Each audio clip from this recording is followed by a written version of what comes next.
से वेक्टर, फिर से vector, vector vector vector. I like vector. तो प्यारे बच्चों, मन के सच्चों, वेक्टर एक इससे तो 11th क्लास में क्वेश्चन आते ही हैं। जब भी चैप्टर नंबर 4 आएगा आपके एग्जाम में जरूर आएगा। दूसरा, एंट्रेंस एग्जामिनेशन में भी आते हैं। तीसरी बात मैं बताऊं कि फिजिक्स सीखने के लिए वेक्टर की सख्त जरूरत है। बिना वेक्टर के कोई फिजिक्स नहीं सीख सकता। चैप्टर नंबर 3, 4, 5, 6 सभी चैप्टर में, चाहे 11th का और 12th का, फिजिक्स है ना तो वेक्टर यूज होगा। तो स्टार्ट करते हैं वेक्टर। इससे पहले कि वेक्टर स्टार्ट करें, एक छोटा सा टर्म है क्या? Physical quantity. Physical quantity. कोई भी स्पेलिंग कभी भी गलत हो सकती है, बी केयरफुल। अब ये फिजिकल क्वांटिटी क्या है, कोई नहीं पूछ रहा आपसे, फिर भी बता देते हैं, काम ऐसे ही नॉलेज के लिए। भाई कोई भी चीज जो फिजिक्स में आप सुनते हैं, अच्छा फिजिक्स में सुनते हैं, जैसे velocity, mass, acceleration, time, momentum, acceleration, force, work, torque, ये सब कुछ क्या है?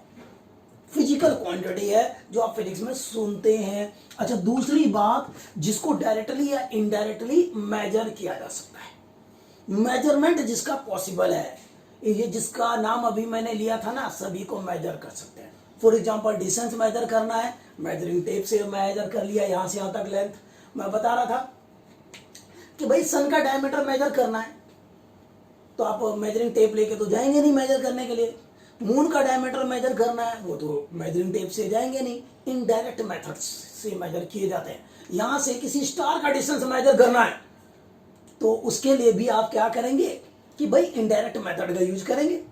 तो डायरेक्टली या इनडायरेक्टली मेजर किया जा सके, मेजरेबल हो। और तीसरी बात ये है प्यारे बच्चों, क्या है तीसरी बात? कि जिसमें फिजिक्स के लॉज एप्लीकेबल है, फॉर्मूले एप्लीकेबल है। मैं बता रहा था F equal to M A, father equal to माँ।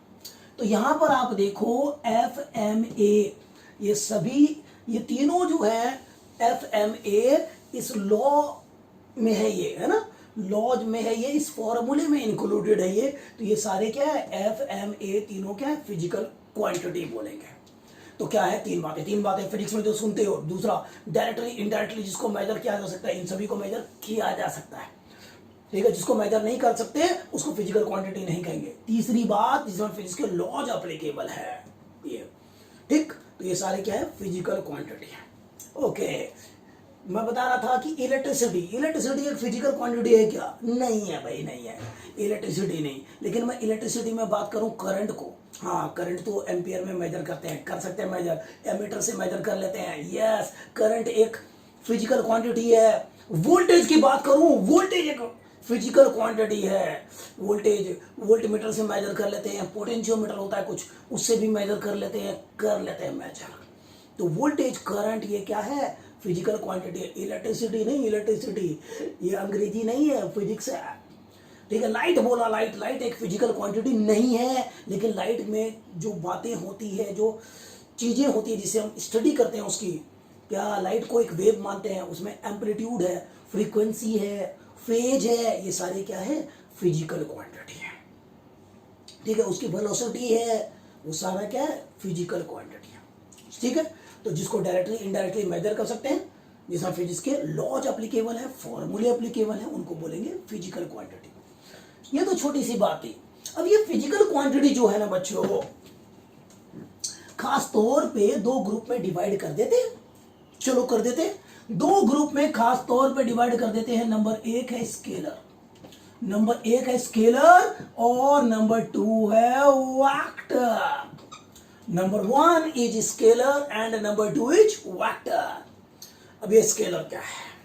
कोई भी ऐसी चीज, कोई भी फिजिकल क्वांटिटी, ओहो, कोई भी चीज जिनमें मैग्नीट्यूड हो और डायरेक्शन का नामो निशान ना हो, बिल्कुल ना हो कोई डायरेक्शन, मैग्नीट्यूड हो लेकिन डायरेक्शन ना हो, उसको हम क्या बोलेंगे?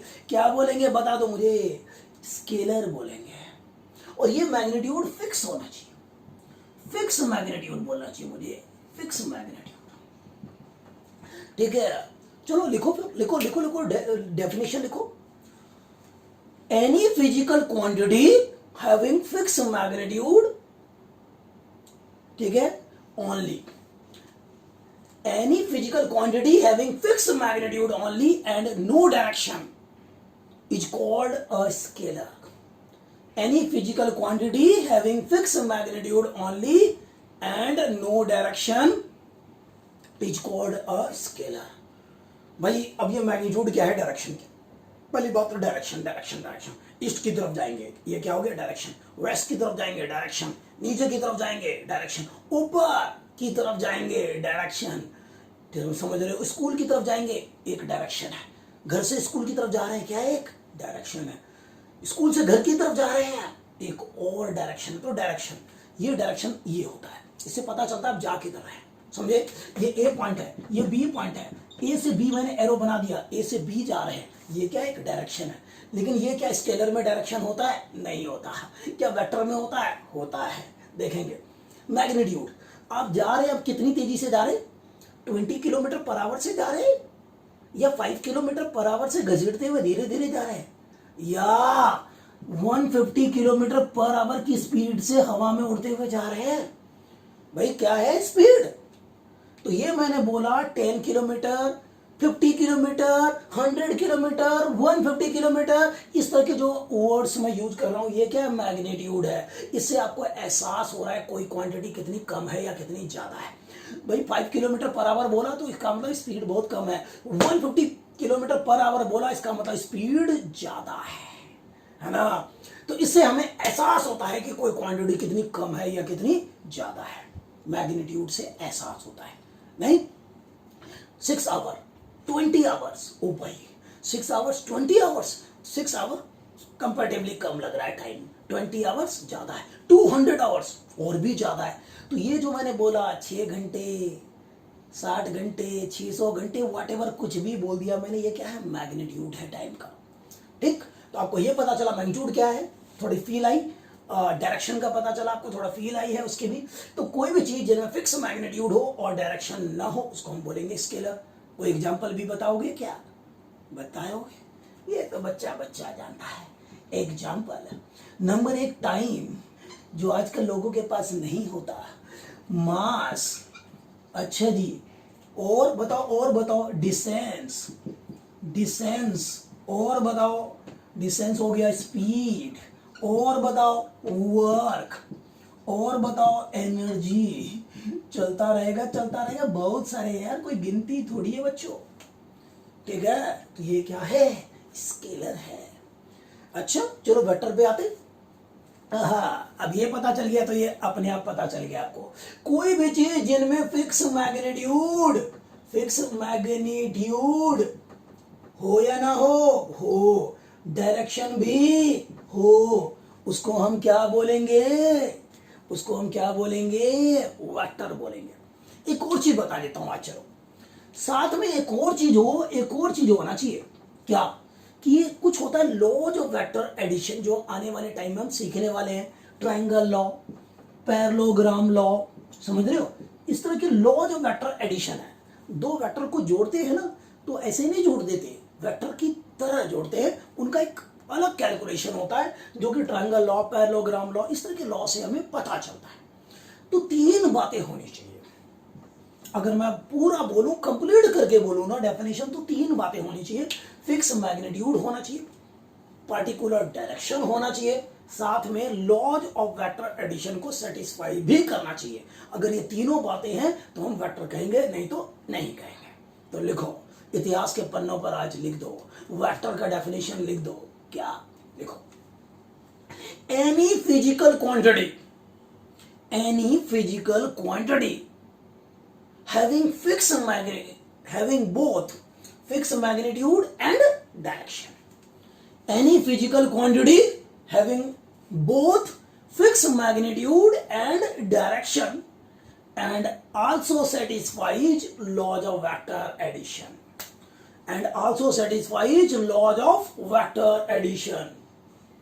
Is called a vector. कोई भी चीज मैग्नीट्यूड हो, फिक्स मैग्नीट्यूड हो, डायरेक्शन भी फिक्स हो और साथ में लॉज ऑफ वेक्टर एडिशन को सेटिस्फाई भी करता हो तो उसको हम बोलेंगे वेक्टर। कुछ एग्जांपल जानना चाहोगे? ठीक है, बता देते हैं भाई, बता देते हैं। जैसे कि वेक्टर के एग्जांपल्स, डिस्प्लेसमेंट, बहुत सारे एग्जांपल हो सकते हैं। और क्या होगा? वेट, और क्या है? वेलोसिटी, और क्या है? एक्सेलरेशन, और क्या है? फोर्स, और क्या है? टॉर्क, और क्या है? मोमेंटम, ठीक है, एटसेट्रा। ठीक है, ये सारे क्या हैं? ये वेक्टर्स हैं। क्या इनका फिक्स मैग्नीट्यूड और डायरेक्शन होता है? बिल्कुल होता है। क्या ये लॉज ऑफ वेक्टर एडिशन को सेटिस्फाई भी करते हैं? बिल्कुल करते हैं। ठीक है, तो displacement, weight, velocity, acceleration, force, momentum, current, अरे भाई करंट का झटका लग गया भाई। क्या करंट में मैग्नीट्यूड होता है? होता है। फिक्स मैग्नीट्यूड होता है? होता है। डायरेक्शन होता है? होता है। तो ये एक वेक्टर है? ये एक वेक्टर है? नहीं है। क्यों? क्योंकि ये तीसरी चीज को सेटिस्फाई नहीं करता। मैग्नीट्यूड भी है, डायरेक्शन भी है, लेकिन लॉज ऑफ वेक्टर एडिशन को सेटिस्फाई नहीं करता। ये नहीं करता, नहीं करता, नहीं करता। कैसे कैसे कैसे? चलो देखते हैं, थोड़ा सा समझते हैं इस बात को। ये तो समझना चाहिए हमें थोड़ा सा। ओहो, 10th में सीखा आपने, जब आप मुन्नू थे, यहाँ से 2 एम्पियर करंट जा रहा है, यहाँ से 6 एम्पियर जा रहा है, इनके बीच में क्या एंगल था पता नहीं, इधर से जोड़ दिया दोनों को, 2 और 6 8 एम्पियर हो गया। तो आई टोटल 6 8 एम्पियर हो गए भाई। इसका सम कर दिया आपने, जोड़ दिया। क्या आपने देखा कि इसके बीच में एंगल क्या है? देखा आपने? नहीं देखा। वेक्टर कैलकुलेशन में देखते हैं, ट्रायंगल ऑफ पैरेललोग्राम लॉ सब में देखते हैं। ऐसा कोई फॉर्मूला लगा दिया आपने, a² + b² + 2ab cos theta. क्या इस तरह का कोई फॉर्मूला लगा के टोटल किया आपने? किया? क्या नहीं किया। जब भी वेक्टर कैलकुलेशन करते हैं तो ये फॉर्मूला डायरेक्टली या इनडायरेक्टली यूज होता है। अगर ये यूज हुआ है तो समझ लो वेक्टर कैलकुलेशन किया है, नहीं तो नहीं भाई, डायरेक्टली या इनडायरेक्टली। तो करंट में मैग्नीट्यूड है, डायरेक्शन है, लेकिन इस तरह का कोई कैलकुलेशन आपने यूज नहीं किया। मतलब इसका कैलकुलेशन वेक्टर्स के अकॉर्डिंग नहीं होता, स्केलर्स के अकॉर्डिंग होता है। जब स्केलर्स के अकॉर्डिंग होता है तो लो पहुंचा दो इसको, वेक्टर तो रहा नहीं, स्केलर में पहुंचा दो इसको। तो ये क्या होगा? कौन करंट क्या होगा? एक स्केलर है, क्योंकि ये लॉज ऑफ वेक्टर एडिशन को सेटिस्फाई नहीं करता। सही है। in spite of having magnitude as well as direction, current is a scalar quantity because it does not satisfy laws of vector addition. तो ये तो एक छोटा सा इंट्रोडक्शन था। अब जरा ये जानते हैं वेक्टर को रिप्रेजेंट कैसे करेंगे, दिखाएंगे कैसे वेक्टर को। चलो दिखा देते हैं वेक्टर को, वेक्टर को दिखा देते हैं। अरे भाई कैसे दिखाओगे? कैसे? देखो, ये मैंने दिखाया कोई वेक्टर है, फोर्स है, मान लो F फॉर फोर्स, और ये मैंने मान लिया 20 न्यूटन। ओ भाई, टक टक टक। अरे ये क्या किया मैंने? ये क्या कर दिया? ये तो एरो लगा दिया इस पे। ये क्या लगा दिया? एरो लगा दिया इस पे। ठीक है, तो जैसे ही एक एरो लगा दिया, इससे पता चलता है कि ये एक वेक्टर है। इससे क्या पता चलता है? ये एक वेक्टर है। एरो से पता चलता है अ वेक्टर। फोर्स है तो बोल देंगे फोर्स वेक्टर। ओके, एरो से पता चलता है। एरो हमेशा देखोगे लेफ्ट टू राइट मिलेगा, राइट टू लेफ्ट कभी नहीं। ये नो एंट्री है, ये बंद है, बिल्कुल गलत है, बिल्कुल गलत है। आज तक कभी एरो लेफ्ट की तरफ नहीं लगाया जाता, हमेशा राइट इज ऑलवेज राइट। ओहो, ठीक है। अगर मान लो ये 20 न्यूटन है, इसका लेंथ इतना है, और मुझे 40 न्यूटन वाला फोर्स बनाना हो भाई। ठीक है, ये F1 बना दिया, ये F2, 40 न्यूटन, 40, 400 नहीं 40। तो आप क्या देखोगे, इसका लेंथ मैंने जानबूझ करके, इसका यहां से यहां तक है, इसका यहां से यहां तक है, डबल लेंथ बना दो। Length of the arrow represents the magnitude. अब ये मैग्नीट्यूड बताया था ना, ये 20, 40 ये क्या मैग्नीट्यूड है। तो length of the arrow will represent magnitude. अच्छा ये बात है क्या। हाँ अच्छा, यहां पर देखो, अगर मैंने ये लिखा हुआ है और दो लाइन ड्रॉ कर दिया इसे मॉड, दो लाइन ड्रॉ कर दिया मॉड, तो ये क्या बता रहा है प्यारे बच्चों, ये फोर्स के मैग्नीट्यूड को बता रहा है। क्या बता रहा है ये, फोर्स को के मैग्नीट्यूड को बता रहा है। दो लाइन खींच दिया ना मैंने, इसे एरो लगाने से पता चल रहा है वेक्टर है, दो लाइन ड्रॉ कर दिया इससे पता चल रहा है मैग्नीट्यूड है। सिंपली मैंने लेटर लिख दिया कोई बिना किसी एरो के, ये भी मैग्नीट्यूड को बताता है। और अगर पता है ये 20 न्यूटन है तो ऐसे 20 न्यूटन लिख दूंगा, ये सारा क्या बता रहा है, मैग्नीट्यूड को बता रहा है, मैग्नीट्यूड को बता रहा है। अच्छा बिल्कुल सही बात है, बिल्कुल सही बात। ये किसको बता रहा है, मैग्नीट्यूड को बता रहा है बच्चों। अच्छी बात है, अच्छी बात है, आई लाइक इट। मान लो क्या ये पॉइंट कुछ भी लिख दिया, ये वो स्कूल है जहां आजकल आप फिजिकली नहीं जा रहे लॉकडाउन की वजह से। अब ये आपका घर, ये आपका घर, अंग्रेजी में बोलते हैं होम, इनके बीच में मान लो 2 किलोमीटर का रास्ता, ठीक है। अब इसको देख के पता नहीं चल रहा कि आप स्कूल से घर जाना चाहते हैं या घर से स्कूल, तो चलो घर में तो हो ही, स्कूल पहुंचा देते हैं आपको। ओहो अब एरो लग गया। अब देखते ही बच्चा छोटा बच्चा भी बोल सकता है कि इसका डायरेक्शन H2S है, कोई भी बोल सकता है इसका डायरेक्शन क्या है, H2S है। तो यहां पर मैं लिखूंगा HS और ऐसे एरो लगा दूंगा। ये इनिशियल होगा हमेशा, अगर दो लेटर से दिखा रहे हैं, एक सिंगल लेटर से दिखाना बता दिया टैक, सिंगल लेटर से, डबल लेटर से भी दिखा सकते हैं। H होता है इनिशियल, देख रहे हो ये इनिशियल, और ये होगा फाइनल, क्या होगा फाइनल। तो H इनिशियल, S यहां पर क्या है फाइनल। तो भाई हमेशा डायरेक्शन ये HS initial to final, arrow हमेशा राइट की तरफ, एरो हमेशा राइट की तरफ। तो जैसे एरो लगाया इससे पता चलता है ये एक वेक्टर, ये क्या है एक वेक्टर। और वेक्टर में होती है दो चीजें भाई, दो, एक है डायरेक्शन, दूसरा मैग्नीट्यूड। डायरेक्शन बोलेंगे H2S, यहां पर इस वाले में H2S बोलना चाहिए मुझे, H से S की तरफ। मैग्नीट्यूड, मैग्नीट्यूड, मैग्नीट्यूड को क्या लिखेंगे, HS ऐसे, दो लाइन ड्रॉ कर दो ऐसे, तो ये मैग्नीट्यूड को बता रहा है। सिंपली आप HS लिख सकते हैं। ओहो अगर आपको पता है 2 किलोमीटर तो सिंपली आप 2 किलोमीटर लिख सकते हैं। यस, तो 2 किलोमीटर भी लिख सकते हैं आप, बिल्कुल लिख सकते हैं। ये हो गया मैग्नीट्यूड, ऐसी बात होगी, ठीक है ना। अच्छा अगर किसी के मन में आए ऐसा कि भाई SH लिख दूं और ऐसे एरो लगा दूं, ठीक है, एरो H से S की तरफ ये दिखा रहा है, रेड कलर से लिखा है, खतरे की निशानी है, बिल्कुल गलत जवाब है ये।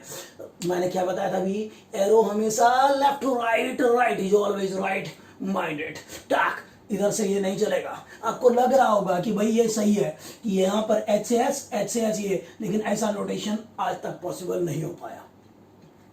ये तो छोटी मोटी बातें थी, और आगे चलते हैं। अब आपको बताते हैं टाइप्स ऑफ वेक्टर के बारे में। बहुत तरह के वेक्टर हैं, अनगिनत तरह के वेक्टर हैं भाई, बहुत तरह के, लेकिन कुछ खास इंपॉर्टेंट तरह के वेक्टर्स के बारे में थोड़ी सी बातें हो जाए तो अच्छा रहेगा। ओके, दो टाइप्स ऑफ वेक्टर्स स्टार्ट करते हैं। Types of vectors, types of vectors बच्चों, बहुत तरह के vector. Number 1 types of vectors में पहला है वाओ इक्वल वेक्टर्स। बड़ा यूज होता है भाई, बड़ा यूज होता है इक्वल वेक्टर्स। ये एक वेक्टर ए बी उसका नाम है। वाओ, मान लो इसका लेंथ कुछ भी मान लूं मैं 500 मीटर मान लिया भाई, 500 मीटर। ओके, एक दूसरा वेक्टर ये मैंने बना दिया, इसका क्या नाम लिखूं मैं? इसका नाम लिख देता हूं पी क्यू। ओहो, ये भी 500 मीटर, जानबूझ के बराबर बराबर लिखा, बराबर बराबर लिखा बराबर बराबर। A B vector, P Q vector, A B का मैग्नीट्यूड यहां पर बराबर है पी क्यू के मैग्नीट्यूड के, और ये है 500 मीटर। क्या ये दोनों बराबर है? बराबर है, बिल्कुल बराबर है। क्या डायरेक्शन भी कोशिश की गई है एक ही तरफ दिखाने की? अरे भाई गिरो मत भाई, अभी दोनों का डायरेक्शन भी सेम दिखाने की कोशिश की गई है। लेंथ भी दोनों का बराबर बराबर। ओहो, लेंथ यानी कि मैग्नीट्यूड भी बराबर है, डायरेक्शन भी सेम सेम है। डायरेक्शन किधर है? सेम है, एक इधर तो दूसरा भी इधर। ऐसे ये सेम सेम होता है, ये सेम सेम होता है, ये सेम, सारे सेम सेम है। तो भाई लेंथ इक्वल है यानी कि मैग्नीट्यूड इक्वल है, डायरेक्शन भी सेम है। ऐसे जो वेक्टर्स होते हैं उनको हम क्या बोलेंगे? इक्वल वेक्टर्स बोलेंगे। उनको क्या बोलेंगे? इक्वल वेक्टर्स बोलेंगे। हाँ, तो चलो लिखो, डेफिनेशन लिखो फटाफट इक्वल वेक्टर्स के। Two vectors are said to be equal, two vectors are said to be equal if they are having equal magnitude. Two vectors are said to be equal if they are having equal magnitude या same magnitude and also acting in the same direction. And also acting in the same direction. Two vectors are said to be equal if they are having same magnitude and also acting in the same direction. Length बराबर, direction भी same, equal vector. तो मुझे कैसे लिखना चाहिए equal vector को? मुझे ऐसे लिखना चाहिए। कैसे? A B vector is equal to P Q vector ऐसे लिखना चाहिए। तो ये बता रहा है इक्वल वेक्टर्स को बच्चों। ये क्या बता रहा है? इक्वल वेक्टर को बता रहा है। समझता नहीं बात को? A B equal to P Q, magnitude भी इक्वल, डायरेक्शन भी इक्वल। यहां पर ये वेक्टर है, सिर्फ मैग्नीट्यूड इक्वल लिख रहा हूं तो ये रहा तरीका। ओहो, मोड वाला लिख दो इक्वल। चलिए ठीक है, इक्वल वेक्टर बड़ा आसान था। फिर आगे चलते हैं। नेक्स्ट टाइप ऑफ वेक्टर क्या होगा? नेक्स्ट टाइप ऑफ वेक्टर क्या होगा बच्चों? बहुत तरह के वेक्टर हैं। चलो अगला टाइप पढ़ते हैं जो काम आते हैं बहुत। ठीक है, वैसे तो बहुत तरह के हैं। नेगेटिव वेक्टर्स, दूसरा है नेगेटिव वेक्टर्स। नेगेटिव वेक्टर्स नाम सुना होगा, ये नेगेटिव। ओके, नेगेटिव लोगों से दूर रहना चाहिए, लेकिन नेगेटिव वेक्टर्स के पास रहना चाहिए, काम आता है बहुत। नाम में नेगेटिव है, वैसे बड़ा यूजफुल है। एक चीज बताऊं क्या? देखो, ए बी वेक्टर मैंने बोला, ये रहा भाई, ये रहा ए बी, ऐसा 500 मीटर। चलो भाई 500 कुछ भी मान लेते हैं। चलो ये रहा। दूसरा वेक्टर मैं ऐसे बना लेता हूं। ओहो, ये ए है, ये बी है, एरो मैंने पलट दिया। तो ये वेक्टर क्या है आपका? ए बी वेक्टर है। ए से बी की तरफ डायरेक्शन है इसका। इसका डायरेक्शन क्या है? इसका डायरेक्शन क्या है बता दो? ए टू बी है, ए टू बी है। इसका मैग्नीट्यूड क्या है? इसको सिंपली ए बी से लिख सकते हैं, 500 मीटर है। इसकी तारीफ में भी दो शब्द लिख देते हैं। चलो, ये है बी ए वेक्टर। ओके जी, ओके। इसका डायरेक्शन क्या है? ये इसका डायरेक्शन है बी टू ए, इसका डायरेक्शन है बी टू ए, बी से ए। अच्छा, मैग्नीट्यूड क्या है? इसका मैग्नीट्यूड क्या है बच्चों? बी ए। वेक्टर का मैग्नीट्यूड सिंपली बी ए लिख दो, या फिर आपको पता है 500 मीटर, जानबूझ के इक्वल ले लेता हूं, तो ये 500 मीटर है। तो क्या देखा आपने? मैग्नीट्यूड सेम है, लेकिन डायरेक्शन अपोजिट है। इसका डायरेक्शन है ए टू बी, इसका क्या है? B to A. A to B, B to A. आहा, तो यहां पर क्या देखा आपने? दोनों का मैग्नीट्यूड बिल्कुल इक्वल, दोनों का मैग्नीट्यूड बिल्कुल इक्वल है। डायरेक्शन क्या है बता दो मुझे? अपोजिट है। तो यहां पर A B is equal to negative of B A, है या नहीं है? बिल्कुल है। ओह, नेगेटिव लगा दिया आपने इससे पहले। क्यों? इससे पहले क्यों नहीं लगाया? और लगाया ही क्यों? देखो जी भाई, मैग्नीट्यूड इक्वल है, पहली बात, ये इक्वल टू चिक चिक के बोल रहा है मेरी तरह क्या कि भाई दोनों का मैग्नीट्यूड इक्वल है। नेगेटिव बताता है दोनों का डायरेक्शन अपोजिट है, एक जिधर भी है डायरेक्शन बी उससे दूसरा उससे अपोजिट है। तो नेगेटिव का साइन आप इससे पहले लगा दो या इससे पहले, फर्क नहीं पड़ता। नेगेटिव बताता है कि डायरेक्शन अपोजिट है, खत्म बात। एक इधर तो दूसरा इधर, एक इधर तो दूसरा इधर। वाओ वाओ, ऐसा होता है। समझ में आ गया? तो ये देखो यहां पर दोनों को कंपेयर करते हैं एक बार, इसको और इसको। यहां पर नेगेटिव नहीं है, इसका मतलब डायरेक्शन भी सेम है, मैग्नीट्यूड तो है इक्वल, मैग्नीट्यूड तो है इक्वल, डायरेक्शन भी सेम है। लेकिन लेकिन लेकिन यहां पर नेगेटिव है, इक्वल टू बता रहा है, मैग्नीट्यूड इक्वल है, नेगेटिव बता रहा है डायरेक्शन अपोजिट है। समझ में आ गया? एक बात तो चलो एक बार नेगेटिव वेक्टर्स का डेफिनेशन लिख लेते हैं, लिख लो, लिखो। लिखो, a vector is said to be negative of other. A vector is said to be negative of other if they are having. A vector is said to be negative of other if they are having same magnitude. If they are having same magnitude but acting in just opposite direction. समझ में आ गया? टैक या फिर टैक, opposite direction. If they are having same, a vector is said to be negative of other if they are having same magnitude and acting in just opposite direction. Yes, एक और बात बताता हूं आपको, एक और बात बताता हूं जी। देखो जी, देखो देखो देखो देखो, हाँ जी।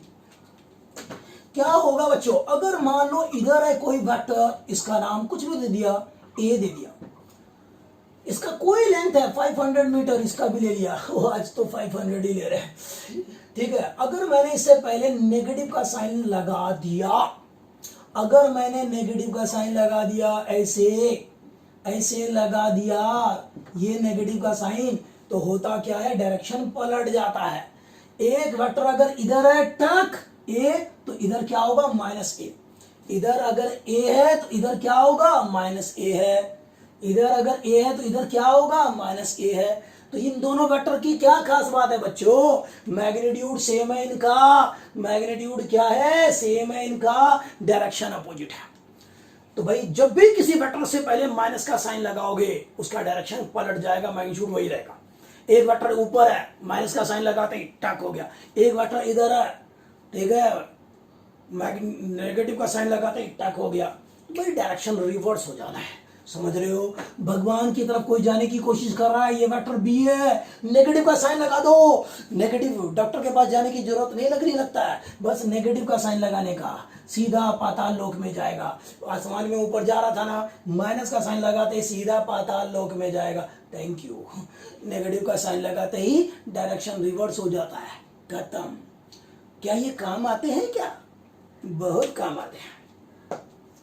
तो ये तो नेगेटिव वेक्टर की बातें थी। चलिए अब आपको मेरा फेवरेट वेक्टर आ रहा है, बहुत ही प्यारा वेक्टर और बहुत काम का वेक्टर आ रहा है। अब वैसे तो सारे ही काम के हैं, बट इस वेक्टर की तो बात ही अलग है।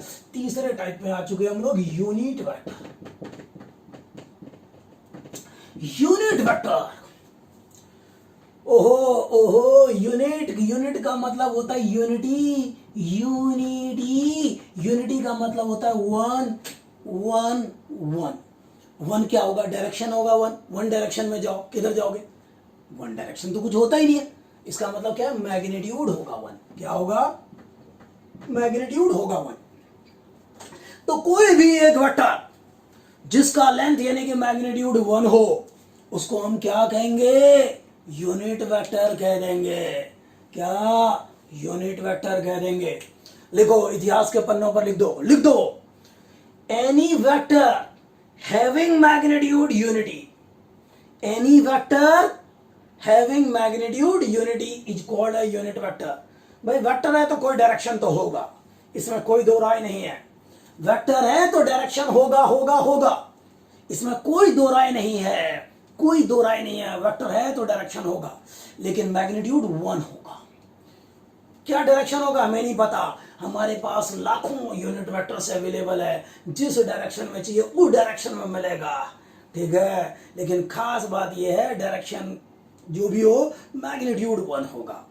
तो any vector having magnitude unity is called a unit vector, is called a unit vector, is called a unit vector.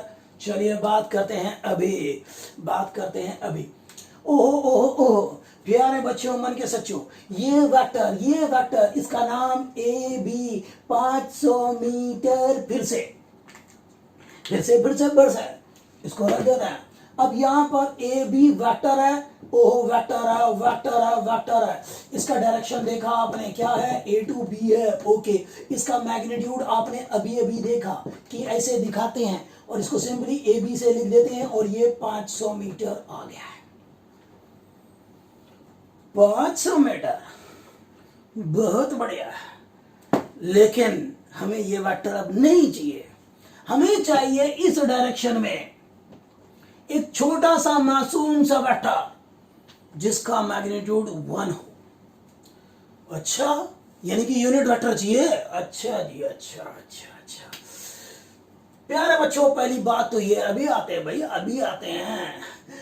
उससे पहले मैं बता दूं, अब यूनिट वेक्टर अगर आपने ऐसे लिख दिया, कोई ऐसे लिख दिया, या ऐसे लिख दिया आपने, एरो लगा दिया, इसका मतलब ये कोई भी वेक्टर होगा। इसका मैग्नीट्यूड कुछ भी हो सकता है, ठीक है। कुछ भी का मतलब क्या है, मैंने बोला कुछ भी, 1 2 3 4 5 डेसिमल में 0.1 0.2 0.3 कुछ भी हो सकता है मैग्नीट्यूड इनका, समझ रहे हो। हाँ, पॉजिटिव होगा लेकिन हमेशा। तो प्यारे बच्चों, इसका मैग्नीट्यूड कुछ भी हो सकता है, 1 भी हो सकता है। मतलब यूनिट वेक्टर को हम ऐसे एरो से दिखा सकते हैं, किसी भी वेक्टर को दिखा सकते हैं, तो यूनिट वेक्टर को भी दिखा सकते हैं, सही बात। लेकिन वेक्टर की दुनिया में यूनिट वेक्टर का एक अलग ही नाम है और मुकाम है। तो प्यारे बच्चों, इसको एक और अलग तरीके से भी दिखाया जाता है, और वो ए बी कैप से दिखाएंगे, ए बी कैप से या पी क्यू कैप से दिखाएंगे। समझ में आ गया होगा, ए बी कैप या फिर पी क्यू कैप से भी आप दिखाएंगे। अच्छा जी, ये कैप बताता है कि ये यूनिट वेक्टर है। किसी और वेक्टर के लिए ये कैप का साइन आप यूज नहीं करेंगे, ये सिर्फ और सिर्फ यूनिट वेक्टर के लिए यूज होता है। एरो लगा हो तो कोई भी हो सकता है वेक्टर, यूनिट वेक्टर भी हो सकता है, लेकिन कैप लगा है तो सिर्फ और सिर्फ यूनिट वेक्टर होगा। तो ये इससे पता चलता है अ यूनिट वेक्टर है, पक्का यूनिट वेक्टर है, पक्का। अच्छा जी, यूनिट वेक्टर है तो डायरेक्शन क्या होगा, ए टू बी होगा, ए से बी की तरफ डायरेक्शन हो गया। मैग्नीट्यूड क्या होगा मुझे बता दो, मैग्नीट्यूड ऐसे लिखा, ये तो वेक्टर लिखा, 2 लाइन ड्रॉ करेंगे तो मैग्नीट्यूड है ये, और ये मैग्नीट्यूड होगा 1।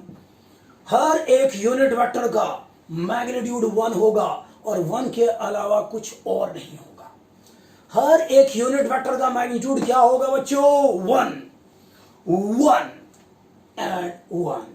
Oh wow, okay. अच्छा, इस वाले की बात करूं तो ये ए बी वेक्टर, ये A B cap vector, A B vector इसका मैग्नीट्यूड कुछ भी होता, यहां फिलहाल यहां तो 500 मीटर है। तो दोनों में सिमिलरिटी क्या है, दोनों का डायरेक्शन, इसका डायरेक्शन भी ए टू बी है, इसका डायरेक्शन भी ए टू बी है, ठीक है। डिफरेंस आ रहा है सिर्फ मैग्नीट्यूड में, ओके। तो मुझे अब चाहिए था इसी डायरेक्शन में, ए बी का मैग्नीट्यूड है 500 मीटर इस केस में, मुझे इसी डायरेक्शन में चाहिए छोटा सा मासूम सा वेक्टर। ओहो, ए बी कैप चाहिए मुझे, ए बी कैप का मैग्नीट्यूड होता है 1। तो वो कैसे मिलेगा, कोई टेंशन वाली बात नहीं। इस डायरेक्शन में देखो वेक्टर कौन सा अवेलेबल है, ये रहा, ये वेक्टर अवेलेबल है, ये वाला वेक्टर अवेलेबल है, ए बी वेक्टर। उस वेक्टर को उसी के मैग्नीट्यूड से डिवाइड कर दो, बस हो गया काम। अरे हो गया। जब इस दुनिया में किसी वेक्टर को उसी के मैग्नीट्यूड से डिवाइड करोगे, आपको यूनिट वेक्टर मिलता है। जब किसी वेक्टर को आप उसी के मैग्नीट्यूड से डिवाइड करोगे, आपको एक यूनिट वेक्टर मिलता है। समझ में आ गया?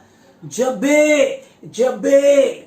भी किसी वेक्टर को आप उसी के मैग्नीट्यूड से डिवाइड करोगे, यूनिट वेक्टर मिलेगा, डायरेक्शन वही रहेगा, मैग्नीट्यूड 1 हो जाएगा। ओ देखो ना, ए बी का मैग्नीट्यूड कितना है? 500 है।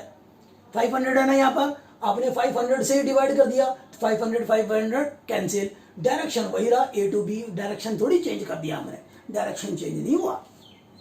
तो आप ऐसा कर सकते हैं।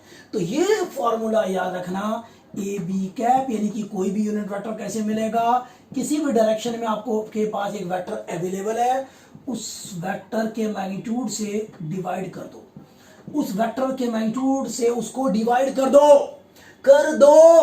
करते क्यों नहीं हो, करो, तो आपको यूनिट वेक्टर मिल जाएगा, खत्म बात। मैं बता रहा था इस दुनिया में बहुत सारे अनगिनत यूनिट वेक्टर्स हैं, ठीक है, बहुत सारे अनगिनत यूनिट वेक्टर है, लेकिन भाई 3 यूनिट वेक्टर जो है ना बहुत पॉपुलर है फिजिक्स में यार, पूछो मत, बिल्कुल बहुत ज्यादा पॉपुलर है 3 यूनिट वेक्टर। बात करते हैं चलो उनकी। हाँ, तो the most popular 3 unit vectors के बारे में बात करते हैं। बहुत यूज होने वाला है, बहुत काम आने वाला है भाई, कदम कदम पे जरूरत पड़ती है इन चीजों की। तो the most popular 3 unit vectors, number 1 I cap, number 2 J cap, और नंबर 3 के कैप। अरे कैप लगा दिया, क्यों? अरे क्योंकि यूनिट वेक्टर है भाई, क्योंकि क्या है ये? यूनिट वेक्टर है। अच्छा ये बताओ आई कैप का मैग्नीट्यूड क्या होगा? बताओ।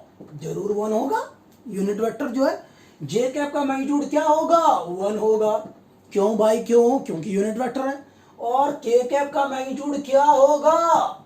1 होगा। क्यों होगा? क्योंकि ये एक यूनिट वेक्टर है। ओके, सभी यूनिट वेक्टर की तरह इनके मैग्नीट्यूड भी होंगे 1। यस, लेकिन मुद्दा ये है, चलो ठीक है भाई, मान लिया आपने कहा यूनिट वेक्टर है इसलिए मैग्नीट्यूड 1 हो गया, डायरेक्शन क्या है इसका? क्या तीनों के डायरेक्शन सेम है या अलग है? और अलग भी है तो क्या है? ओके, जब 9th में आप चुन्नू मुन्नू थे तो हो मुन्नू थे, 10th में भी आ गए, आपने दोनों क्लास में सीखा ये नंबर लाइन वाला, ये एक्स एक्सिस वाई एक्सिस, ये आपने सीखा एक्स एक्सिस वाई एक्सिस, घिसा पिटा इसको एक्स बोलते थे आप बचपन में, कितने मासूम थे। ये वाई एक्सिस बोलते थे, ठीक है, आज भी बोल दिया। चलो अब आप बड़े हो गए हैं, 11th में आ गए हैं, चलो तीसरा एक्सिस भी है। तीसरा एक्सिस, बोर्ड पे 2 एक्सिस ड्रॉ किया, टाक टाक, और मैं इसके ऊपर बोर्ड के ऊपर ठीक परपेंडिकुलर एक एक्सिस बनाता हूं, इस मार्कर को देखो। ओके, क्या एक्स और वाई के बीच में एंगल 90 होता था? बिल्कुल सही बात है। तो अब यहां पर इसको एक्स बोला, इसको वाई बोला, क्या बोला? एक्स और वाई, तो इसको बोलेंगे जेड एक्सिस, ठीक है। क्या एक्स ये जेड है, ये वाला जेड है, तो जेड और एक्स के बीच में भी 90 होगा, वाई और जेड के बीच में भी एंगल 90 होगा, बिल्कुल होगा। तो कितने एक्सिस मिल रहे हैं आपको? How many axis? कितने एक्सिस? ठीक है, तो यहां पर एक एक्सिस है, ये एक्स, ये वाई और ये जेड, समझ रहे हो क्या? एक्स वाई जेड, किसी को भी एक्स बोलो, किसी को भी वाई बोलो, किसी को जेड, इसको एक्स बोल दूं क्या? इसको वाई बोल दूं, जेड बोलो, कुछ भी बोलो, किसी को भी, इसको वाई बोलो, इसको एक्स बोलो, फर्क नहीं पड़ता। अब किसी भी एक्सिस को कुछ भी बोलो, लेकिन एक बात इंपॉर्टेंट है, तीनों एक्सिस एक दूसरे पे परपेंडिकुलर है। एक्स और वाई के बीच में 90, वाई और जेड के बीच में 90, जेड और एक्स के बीच में 90, किसी भी दो एक्सिस के बीच में एंगल देखोगे 90 होगा, किसी भी दो एक्सिस के बीच डिग्री होगा। You can write x y and z axis are mutually perpendicular to each other. X y and z axis are mutually perpendicular to each other. Yes, चलो यहां पर आते हैं ना, जरा मुद्दे पे आते हैं। तो भाई आई कैप की बात करते हैं। आई कैप एक यूनिट वेक्टर है, इसका डायरेक्शन होगा अलोंग पॉजिटिव एक्स एक्सिस। ये पॉजिटिव नंबर से इधर -1 -2 इधर की तरफ होता है आई कैप। आई कैप का डायरेक्शन ये है, अलोंग पॉजिटिव एक्स एक्सिस है आई कैप का डायरेक्शन। समझता नहीं है बात को? Yes, so what is the direction of I cap along positive X axis. तो लिख सकते हैं आप, लिख लो I cap is a unit vector acting along positive X axis. I cap is a unit vector acting along positive X axis. अच्छा एक चीज बताओ, अगर मैं यहां पर माइनस का साइन लगा देता आई कैप से पहले तो इसका डायरेक्शन रिवर्स होता क्या? हाँ, हो ही जाता है. अरे वाह भाई वाह. अगर नेगेटिव एक्स एक्सिस के अलोंग भी कोई यूनिट वेक्टर चाहिए तो कोई टेंशन वाली बात क्या है, आई कैप से पहले माइनस का साइन लगा दो. यस. तो अगर आपसे बोला जाए तो हम लिख सकते हैं क्या, minus I cap is also a unit vector. ठीक है, यूनिट वेक्टर मतलब इसका मैग्नीट्यूड क्या होगा? अरे 1 होगा भाई. तो minus I cap is also a unit vector acting along negative X axis. Acting along negative X axis. J cap की बात कर लेते हैं. J cap is also a unit vector. इसका direction along positive Y axis होगा. J cap is also unit vector acting along positive Y axis. अच्छा minus का sign लगा दूं जे कैप से पहले तो कोई बात नहीं, ये रहा माइनस जे cap along negative Y axis. इसका डायरेक्शन हो जाएगा, मैग्नीट्यूड तो इसका भी 1, मैग्नीट्यूड तो इसका भी होगा 1.